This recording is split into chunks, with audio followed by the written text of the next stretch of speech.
எவ்வளவு கெடுதல்னு எங்கள் ஊர்லலாம் அப்படிதான் இருக்கு. அங்கங்கே குப்பைகள்லாம் இருக்கு. இதெல்லாம் எப்படி வந்துச்சுன்னா, கடையில் நம்ம சாக்லேட் பிஸ்கெட் எல்லாம் வாங்கி சாப்பிட்டு போகிறதுனால ஊர் மாசடைகிறது.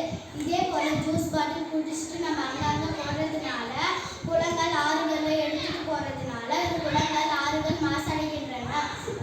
உலக மக்கள் தொகையில் ஒரு நிமிடத்திற்கு 1 மில்லியன் பாட்டில்களை தூக்கி போடுறாங்க.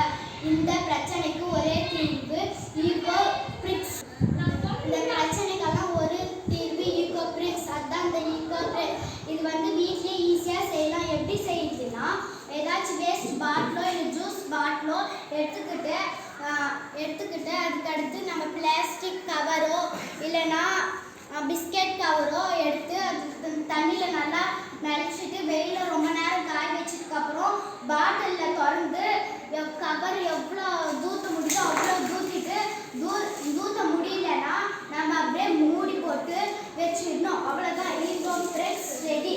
இந்த மாதிரி நம்ம வீட்டில் நிறைய ஈகோ பிரெஸ் செஞ்சு பயன்படுத்தலாம்.